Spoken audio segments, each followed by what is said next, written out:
इश्क सूफियाना, मेरा इश्क सूफियाना। Friends Live Update। Good afternoon Kolkata 91.9 friends FM. मेरा नाम है निमेश और जैसे कि मैंने आपको वादा किया था, बिल्कुल मैं रिपोर्ट कर रहा हूँ आप सभी के लिए जीडी बिरला सभाघर से, जहाँ पे बस से थोड़ी देर में ही आज शाम को शुरू होने वाला है जी थिएटर लेकर आए हैं चक्रव्यूह। बहुत ही शानदार सी ये प्ले है। लास्ट टाइम भी ये प्ले हुई और जैम पैक्ड ऑडियंस हमने देखा था और आज भी हम jam packed full house audience expect कर रहे हैं जीडी बिरला सभाघर में। और इस वक्त हमारे साथ है नन अदर देन हम सबके फेवरेट नीतीश भारद्वाज जी। उनके साथ हमारी बातें होने वाली है बिल्कुल लाइव ऑन 91.9 फ्रेंड्स एफएम।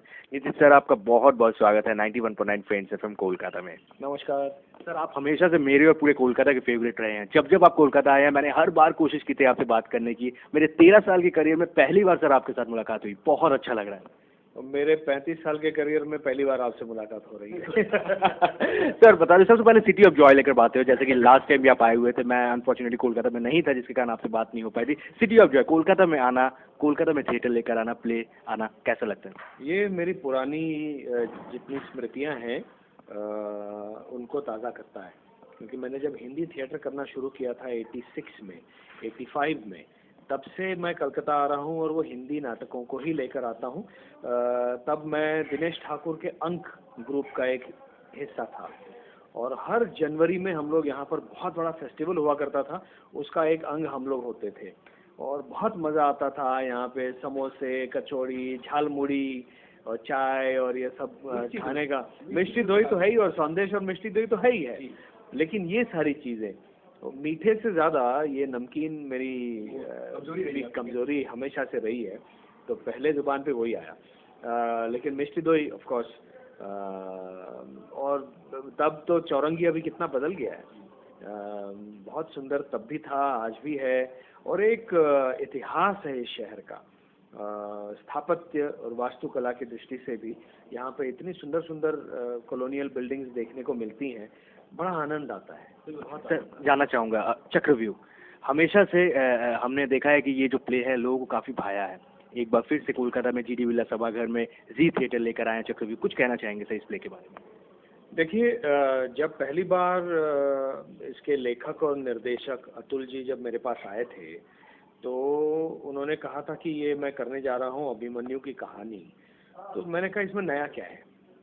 देखिए, अगर वही कहानी दोहरानी है और वही केवल एक कहानी दिखानी है तो लोग नाटक देखने को क्यों आए। वो डीवीडी देख के चला लेंगे, वो उस एपिसोड को और देख लेंगे अभिमन्यु वध को। तो मैंने उनसे एक रिक्वेस्ट की कि मुझे हमेशा से लगता रहा कि इतिहास भविष्य की दिशा निर्धारित करता है। इतिहास हमेशा भविष्य की दिशा निर्धारित करता है। तो इसमें ऐसा क्या है जो हम सीख ले सकें, ऐसी क्या चीज़ें हैं, क्या इश्यूज हैं जो अभिमन्यु वध से निकलते हैं, जो आज के समाज के लिए भी प्रासंगिक हो सकते हैं। तो मैंने उनको ये कुछ मुद्दे बताए और उनको बहुत अच्छे लगे। तो हमने उन मुद्दों को लेकर कि चक्रव्यूह क्या है या सिंगल मदरहुड का जो इशू है, वो आज मैं जब तब सोचता था जब हम लोग महाभारत कर रहे थे, तो single motherhood was not a common phenomena. आज live in relationships and single motherhood, single fatherhood is a very common phenomena. तो ये इशू तब से मेरे दिमाग में था कि कुंती सिंगल मदर थी, उत्तरा जो है वो सिंगल मदर हो गई। तो इन महिलाओं के सामने जो ऑब्स्टेकल्स हैं या चैलेंजेस तब भी रहे हैं, आज भी हैं, तो वो अपने बच्चे की परवरिश किस प्रकार से करें। तो ये सारे जो मुद्दे हैं, ये इस नाटक को आज के वर्तमान भारतीय जीवन शैली के लिए प्रासंगिक बनाते हैं। It's relevant, so we have tried to make the same story give a different dimension, different perspective which is relevant to today's times. Sir मुझे बताइए, थिएटर से के साथ आप इतने साल से जुड़े हुए हैं, थिएटर की अगर बातें करें, जैसे कि हिंदी प्लेस के साथ आप इतने साल से जुड़े हुए हैं, थिएटर की इस वक्त कोलकाता में, इंडिया में क्या पहचान है, क्या है, फ्यूचर क्या है? देखिए, मैं आपको ये कहूँ कि जब भी एक नया माध्यम आता है, पहले थिएटर तो था ही था, सिनेमा आया। जब सिनेमा एकदम पॉपुलर हो गया तो लोगों को लगा कि थिएटर अफेक्ट हो जाएगा। फिर टेलीविज़न आया, टेलीविज़न आया तो लोगों ने थिएटर्स में जाना बंद कर दिया था। थिएटर, सिंगल स्क्रीन थिएटर्स थे उस ज़माने में, वो बंद हो रहे थे। लेकिन देखिए, थिएटर का अपना स्थान है, सिनेमा का, टेलीविज़न का, नाटक का, नृत्य का, संगीत का, हर चीज़ का, कला के हर क्षेत्र का अपना अपना स्थान होता है। और थिएटर का जो अपना स्थान है वो सिनेमा और टेलीविज़न उसको रिप्लेस नहीं कर सकता।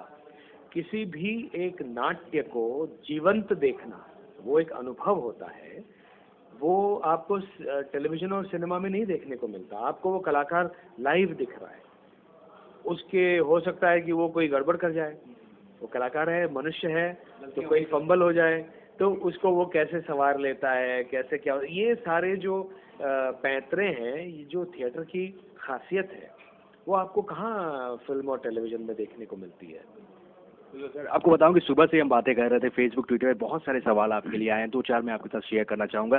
ज़्यादातर लोग जानना चाहते हैं एक अच्छे थिएटर आर्टिस्ट की क्या पहचान होती है, एक अच्छे एक्टर की क्या पहचान होती है? ये तो बड़ा विस्तृत विशाल सवाल है। अच्छे एक्टर की पहचान होती है कि उसकी ट्रेनिंग, एक्टर हो, डायरेक्टर हो, एडिटर हो, कोई भी लेखक हो, एक पूरे विश्व में जो बड़े बड़े दिग्गज कलाकार हैं हर क्षेत्र के, वो एक सिद्धांत को मानते हैं। इट्स कॉल्ड 10,000 आवर्स सिद्धांत। Anything you want to master, आपको 10,000 घंटे तक उसको परफॉर्म करना पड़ेगा। आप लेखक हैं तो आप लिखते रहिए, लिखते रहिए, लिखते रहिए। आप संगीतकार हैं या म्यूजिशियन हैं, बजाते रहिए, बजाते रहिए। आप कलाकार हैं तो एक्टिंग करते रहिए, करते रहिए। इसी से आप पॉलिश हो जाते हैं। अगर आप हीरा हैं तो ये 10,000 घंटे जो है आपको तराशता है। और थिएटर फाउंडेशन है हर चीज़ को, नाटक के हर पहलू को समझने का। और मैं जब भी मैं कास्टिंग अपनी फिल्मों के लिए करता हूँ, मैं थिएटर के कलाकारों को प्रधानता इसलिए देता हूँ कि उनको बेसिक चीज़ें सिखानी नहीं पड़ती। थिएटर आपको एक मंजा हुआ कलाकार बनाता है। वैसे मुझे चक्रव्यूह के बारे में एक बार फिर से जानना चाहिए कि जो स्टार कास्ट है, बहुत बहुत सारे एक्टर्स हैं जुड़े हुए हैं इसके साथ, उनके बारे में अगर कुछ कहना चाहेंगे। देखिए, ये सारे दिल्ली के जो कलाकार हैं, ये कहने को एमेचर्स हैं, लेकिन अपने आप में इनकी कला का स्तर जो है वो बहुत ऊंचा है। और जब मैं आया इस ग्रुप में और फिर हम लोगों ने इसके सारे मतलब महाभारत को लेकर मैंने इनके साथ वर्कशॉप्स किए। हर एक के साथ बैठ के आपका पात्र क्या है, जितना नॉलेज मुझे है, क्योंकि सीनियर होने के नाते और महाभारत में केवल काम करने के नाते नहीं, लेकिन महाभारत को बहुत वर्जन्स को पढ़ा मैंने, और उसकी जो समीक्षात्मक जितना लेखन हुआ है उसको मैंने तब से लेके आज भी पढ़ ही रहा हूँ। तो मैंने वो उनके साथ शेयर किया, तो उनको मज़ा आने लगा। और अभी एक ऐसा एक स्तर बन गया है इस नाटक का कि ये अभी एक एमेचर ग्रुप नहीं रहा, ये अभी एक प्रोफेशनल ग्रुप हो गया है। And most of these people, जैसे जो अभिमन्यु कर रहा है, ये बहुत जल्द अभी FTI में जाने की सोच रहा है। उसमें वो हुनर है और मैं इनको प्रोत्साहन भी देता हूँ कि तुम जाओ, तुमको जाना चाहिए, FTI जाना है, करियर बनाना है, जाओ, FTI जाओ, NSD जाओ और अपना करियर बनाओ। उससे क्या होता है कि एक आर्टिस्ट की जो आकांक्षा है वो पूरी हो ही जाती है, लेकिन वो साथ में एक मंझ जाता है, मथ जाता है। वैसे मुझे बताइए कि सर, महाभारत की जैसे आपने बातें की है, ये जो आपका सफ़र रहा था, बहुत लंबा सफ़र रहा, हम सब ने एंजॉय किया। चक्रव्यूह की अगर हम बातें करें, ऑल ओवर वर्ल्ड में आप लोग परफॉर्म कर रहे हैं, ये प्ले लेकर गए हैं, कहीं की कोई ऑडियंस जो हमारे साथ शेयर करना चाहेंगे सर, यूनिक लगा आपको वहाँ के ऑडियंस? मैं कलकत्ता में हूँ इसलिए नहीं कह रहा हूँ, लेकिन अभी तक जितने शोज हुए हैं उसमें जो मेरा पिछला शो हुआ था कोलकाता का, वो मेरे लिए अविस्मरणीय रहा। मैंने हमेशा, मुझे लोग ये पूछते हैं कि क्या आज की जनरेशन स्पिरिचुअलिटी से हट रही है? हाँ, क्या आज की जनरेशन महाभारत रामायण नहीं देखती?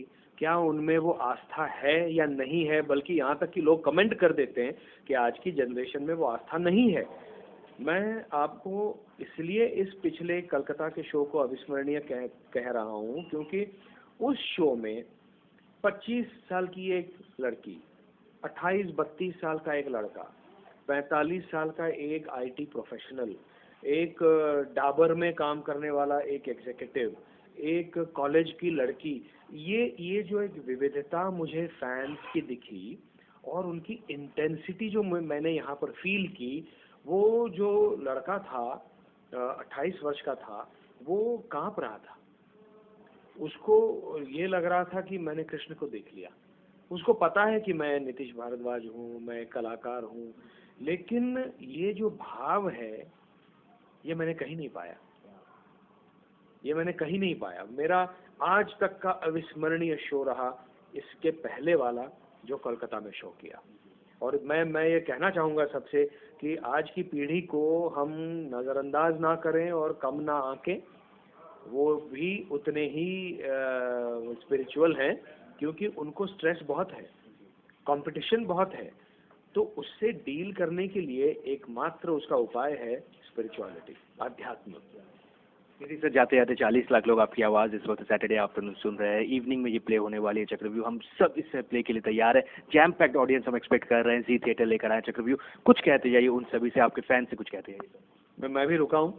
मुझे बताया गया है कि जैम पैक्ड होने जा रहा है शो, क्योंकि कुछ ही टिकटें बची हैं। और मैं चाहता हूँ कि लोग आकर इस नए पर्सपेक्टिव को देखें और समझें, जिससे अपना जीवन वो उनको संवारने में आसानी हो जाए। क्योंकि आज का जीवन जो है, 25 साल पहले बड़ा सरल था जीवन। आज कंपटीशन इतना बढ़ गया है, स्ट्रेस इतना बढ़ गया है, उतनी ही विफलता बढ़ी है, लोग उतने ही मायूस होते जा रहे हैं, क्योंकि एक्सपेक्टेशंस होती हैं, वो हर कोई तो सक्सेसफुल नहीं हो सकता। तो उससे डील करने के लिए इन चीज़ों को अलग ढंग से समझना बड़ा आवश्यक है। तो आइए देखिए, मैं कुछ अलग कर रहा हूँ। मुझे भी अच्छा लगेगा कि अगर लोगों ने ये कहा कि इससे मेरा लाभ हुआ जीवन में। Thank you so much sir, हमारे साथ बातें करने के लिए बहुत अच्छा लगा। फ्रेंड्स को समय देने के लिए बहुत अच्छा लगा। Thank you so much sir. Thank you, बहुत बहुत धन्यवाद। नमस्कार। नमस्कार sir, thank you so much. That's all from me, back to studio.